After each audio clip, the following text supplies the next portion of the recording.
출애굽기 40장 34절에서 38절 말씀 함께 보겠습니다.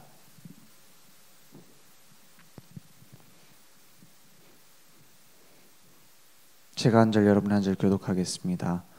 구름이 회막에 덮이고 여호와의 영광이 성막에 충만하매 모세가 회막에 들어갈 수 없었으니 이는 구름이 회막 위에 덮이고 여호와의 영광이 성막에 충만함이었으며 구름이 성막 위에서 떠오를 때에는 이스라엘 자손이 그 모든 행진하는 길에 앞으로 나아갔고 구름이 떠오르지 않을 때에는 떠오르는 날까지 나아가지 아니하였으며 38절 함께 읽겠습니다. 낮에는 여호와의 구름이 성막 위에 있고 밤에는 불이 그 구름 가운데에 있음을 이스라엘의 온 족속이 그 모든 행진하는 길에서 그들의 눈으로 보았더라. 아멘. 어떻게 보면은 이 출애굽기라고 이름은 붙여놨지만은 사실은 제일 많은 얘기를 하고 있는 게 성막 얘기입니다. 성막이 어떻게 지어질 것이다 쭉 얘기를 해요. 어떻게 만들어라 이렇게 쭉 얘기를 해요. 그리고 나서는 어떻게 만들었다를 하나씩 다 기록을 해놨어요. 왜 이렇게 성막에 대해서 얘기를 많이 했을까요? 히브리서 9장 24절에 보면은 이 모든 성막의 비밀이 예수 그리스도가 오실 것의 그림자라고 말하고 있어요. 그래서 참 것이라고 했어요. 곧 그리스도가 앞으로 오실 것인데 그 그림자로 모든 걸 손으로 만든 성막으로 만들었다. 이렇게 말하고 있습니다. 히브리서 9장 24절 말씀 같이 한번 보겠습니다. 그리스도께서는 참 것의 그림자인 손으로 만든 성소에 들어가지 아니하시고 바로 그 하늘에 들어가사 이제 우리를 위하여 하나님 앞에 나타나시고 이랬어요. 참 것이라고 했죠. 한 번의 제사로 끝내신 거예요. 그래서 양의 피, 소의 피로 할 것으로 드리지 않고 우리의 죄를 위해서 단번에 십자가에서 드리셨다 이랬어요. 우리 그 구약 시대에 만약에 6월절 어린 양 피 바르고 나와가지고 피 제사를 계속 드렸다. 그러면 구원 받습니까? 그렇게 해서 구원 받는 게 아니에요. 그죠? 피 제사를 1000번, 10,000번 드린다고 구원받는 게 아닙니다. 언제 구원받죠? 이 피가 앞으로 오셔서 나를 위해서 죽으실 그리스도의 피다. 그 의미다. 알고 제사 지내는 사람에게 구원이 임해요. 그죠? 그거 모르고 막 내 죄를 대신해서 이 양이 죽는구나. 양이 불쌍하다. 이러면서 피 제사만 드린다? 구원 못 받습니다. 피 제사의 의미를 알지 못하고 드려진다. 그래서 그런 형식만 남은 예배에 대해서 하나님 뭐라고 말씀하십니까? 내가 그 피비린 내가 역하고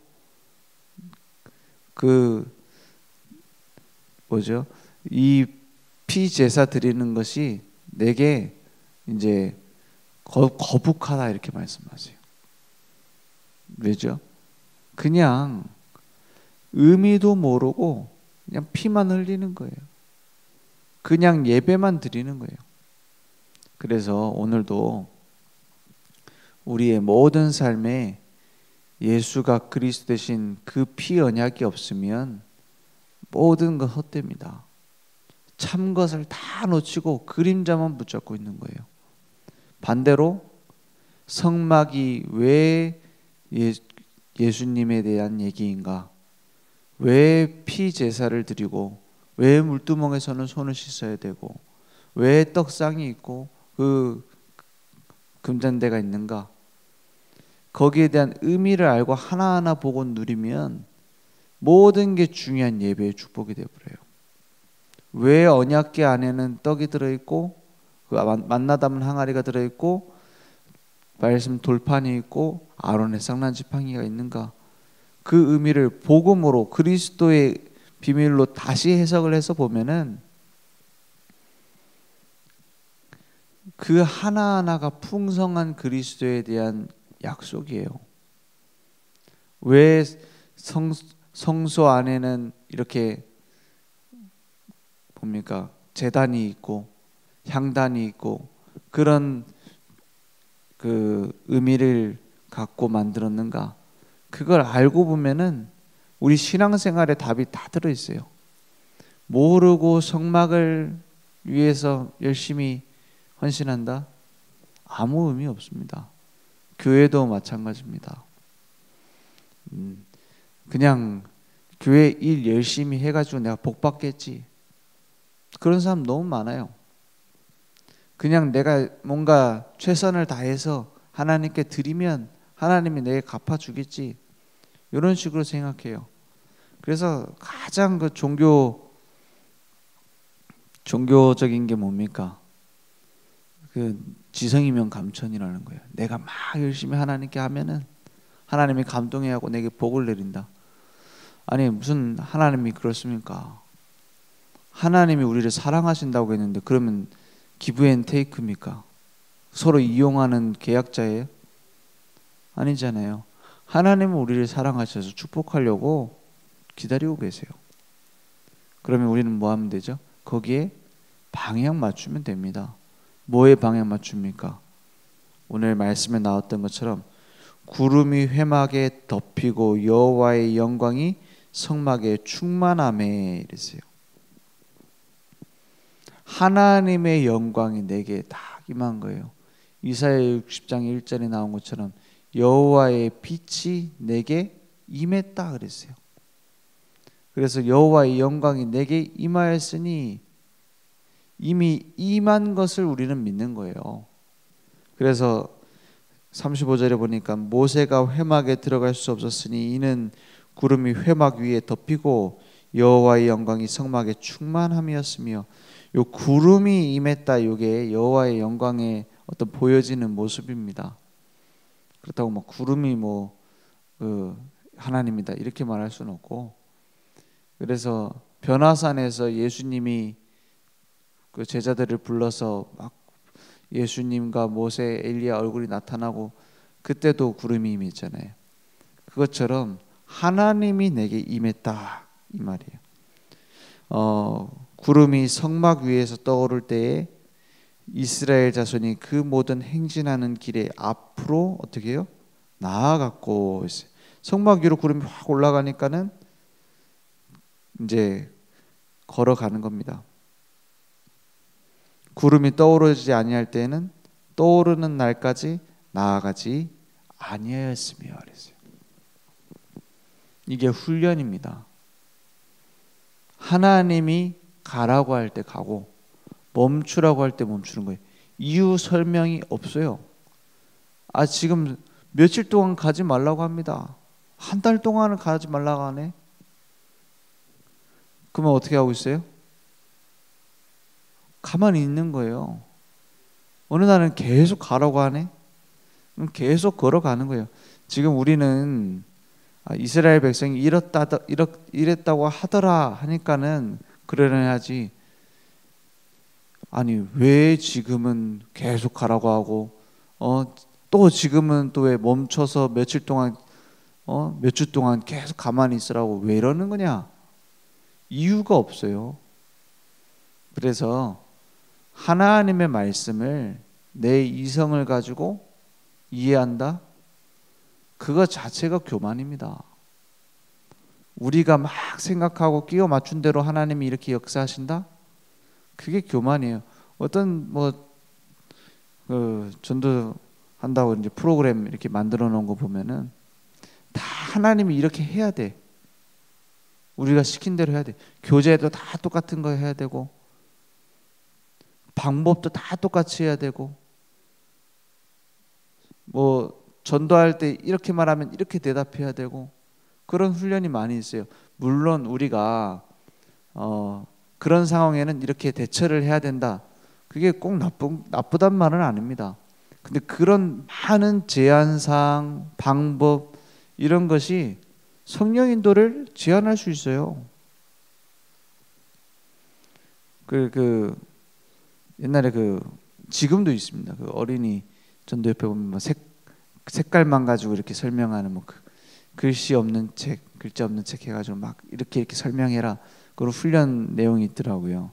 뭐냐면 이런 질문을 하면 이렇게 대답해라. 예를 들어서 이 색깔을 보여주면서 이 까만색은 여러분의 죄다. 막 이렇게 얘기를 해요. 그리고 뭐 빨간색 예수님이 이렇게 피를 흘리셔서 대신 갚아주셨다. 막 색깔 보여주는 거예요.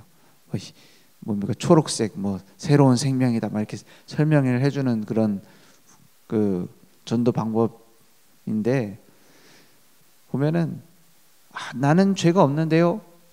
이렇게 얘기할 수 있잖아요. 애들이니까. 나는 죄 지은 적 없는데 그러면은 이렇게 대답해라. 뭐 엄마 말을 안 들은 적 있지 않냐. 뭐 그런 얘기들을 해라. 이렇게 설명이 돼 있는 거예요. 보면은 구체적으로 다 어떻게 대답하라 나와 있어요. 그게 굉장히 유용합니다. 그죠? 그런데 하나님이 인도하실 여지를 두지를 않아요. 그게 좋은 방법이고 한번 배워볼 만도 해요. 그런데 진짜 하나님이 준비하신 것을 볼 수 있겠는가? 하나님이 만들어 가신 걸 볼 수 있겠는가? 우리 방법대로. 그렇잖아요. 그게 나쁘단 말이 아닙니다. 우리 다락방 교재에도 뭐 질문에 대해서 이렇게 대답하라 이런 부분이 나와 있는 게 많이 있어요. 그런데 그것대로만 해서는 안 됩니다. 그게 강조될 수는 없어요. 왜냐? 하나님이 준비하신 시간표가 무궁무진하고 하나님이 만나게 하시는 계획이 무궁무진합니다. 그래서 우리는 많은 걸 알고 있고 많은 걸 배우고 많은 방법을 가지면 가질수록 좋지만 그것이 주인 돼서 우리를 끌고 가서는 안 됩니다. 그래서 하나님이 원하시는 것이 무엇일까? 기도 속에서 인도받는 거예요. 그러면 이렇게 나오죠. 38절에 보니까 낮에는 여호와의 구름이 성막 위에 있고 밤에는 불이 그 구름 가운데에 있음을 이스라엘 온 족속이 그 모든 행진하는 길에서 그들의 눈으로 어떻게 했어요? 보았더라 했어요. 그들의 눈으로 보는 응답이 회복될 겁니다. 아, 하나님의 말씀이 이렇게 세밀하게 성취되는구나. 하나님이 정확하게 내게 말씀하시는구나. 그게 확인되어지는 거예요. 그래서 전도 캠프 그냥 하고 끝나는 게 아닙니다. 뭘 체험하는 거냐? 아, 하나님이 이렇게 세밀하게 인도하시는구나. 그걸 확인하고 내 삶에서 또 인도받아야 돼요. 그죠? 그게 구원받은 하나님의 자녀고 전도자의 삶입니다. 날마다 하나님이 나를 인도하시는구나. 그것을 보는 제일 쉽고 빠르고 정확한 길이 전도 스케줄을 가지고 보는 거예요. 왜 그러냐? 말씀을 듣는데도 내 체질이 조금 율법적인 사람은 자꾸 율법적으로 듣게 돼요. 복음의 말씀을 들어도. 내 체질이 신비적인 사람은 자꾸 신비 쪽으로 기울여져 갖고 듣는다니까요. 내가 듣고 싶은 대로. 그래서 지금 우리나라 전 세계적으로, 우리나라만 그런 게 아니에요. 전 세계적으로 양극화가 심해집니다. 양극화가 뭐냐? 내가 생각하는 그 극단적인 생각으로 자꾸 치닫는 거예요. 그 원인 중에 하나가 뭐냐면 지금 SNS입니다. 왜냐? SNS 들어가 보면 내 마음에 드는 걸 자꾸 보여줘요. 그래서 구독 막 해가지고 듣잖아요. 뭐 정치적인 것도 한쪽으로 치우친 걸 내가 조금 이제 듣기 시작하면, 관심 있어서 듣기 시작하면 계속 더 심한 게 나온다니까요. 저절로 뜬다니까요, 그게. 그리고 나중에는 서로 말이 안 통해. 그렇게 돼버려요. 그래서 그 한때 가짜 뉴스가 제일 많이 나온 게 SNS잖아요. 그래서 막 어느 정도 나와요? 야, 그거 뭐 옛날에 그 천안함 그거 북한이 한 게 아니라더만 이런 식으로 나오고, 반대쪽에서는 뭐 대통령이 간첩이라더라 막 이런 식으로 나오고, 심각하게 가버리잖아요. 이게 창세기 3장의 시련입니다. 내가 선악을 판단하고, 내가 평가하고, 내가 판단하고, 내가 이 정보는 맞다고 받아들이면 그게 다인 줄 알고, 그러니까 서로 말이 안 통하잖아요. 이제 뭐 그러니까는 뭐 어느 정도 나옵니까? 이제 뭐 우리나라 뭐 나라에서 만든 방송국 그거 전부 다 가짜야, 이게 진짜야 하면서 막 서로 싸우잖아요. 이게 지금 교회 안에도 퍼지고 있어요. 교회 안에도. 기성세대 그건 틀렸어, 이게 맞는 거야, 이런 식으로 나가요. 원레스입니다. 원레스. 원리스 반대예요. 다 자기만 옳다고 생각하고 다 깨져요. 이게 지금 성경에 나와 있는 얘기입니다. 창세기 3장, 6장, 11장. 그죠? 그래서 객관성도 잃어버리고 주관성도 없어요. 다 말에 끌려가요. 우리는 어떤 사람들이냐? 성령의 인도받는 사람.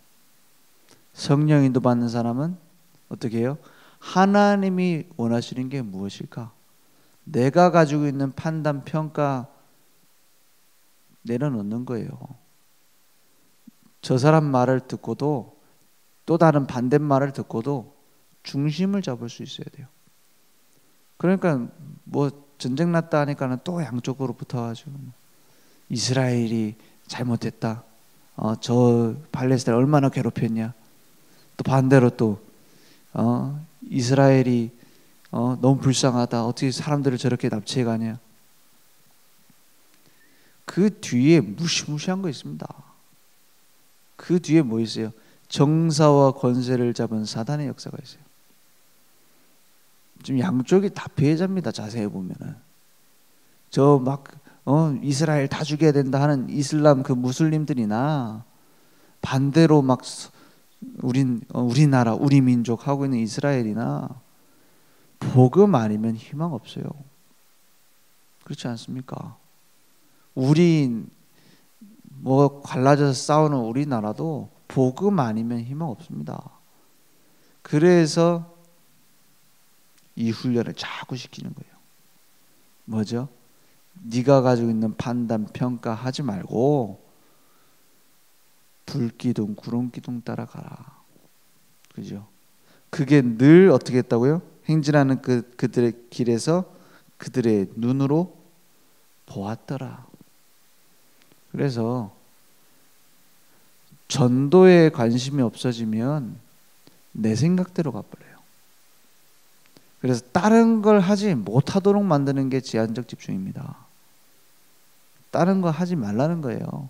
다른 거 하면 내 생각대로 가니까 제한적 집중. 그래서 그때 구름기둥, 불기둥만 보고 따라가라는 거예요. 선택적 집중. 그때 원네스가 됩니다. 원네스 집중.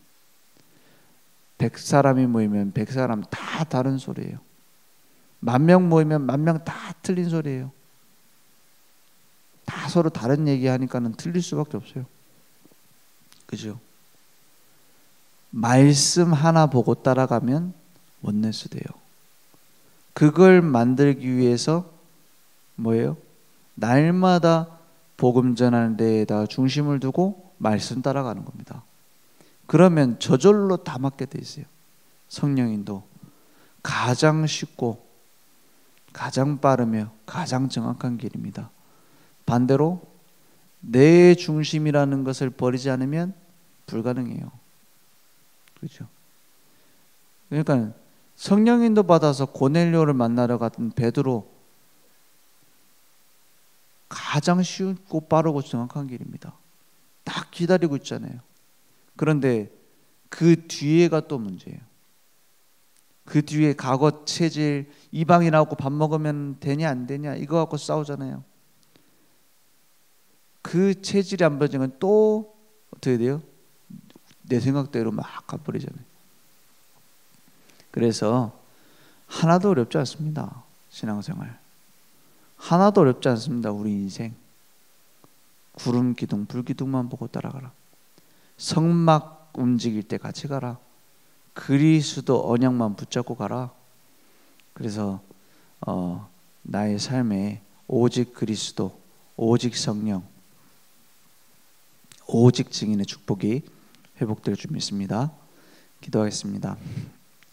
하나님 감사합니다. 오직 그리스도, 오직 하나님 나라 성령 충만의 약속이 우리의 삶 속에 집중될 수 있도록 역사해 주옵소서. 지금 우리 주 예수 그리스도의 은혜와 하나님의 무한하신 사랑하심과 성령님의 내주인도 역사 충만하신 은혜가 날마다 예수가 그리스도 되신 복음을 누리고 증거할 우리 모든 전도자의 머리 위에 지금부터 영원토록 항상 함께 있을지어다. 아멘.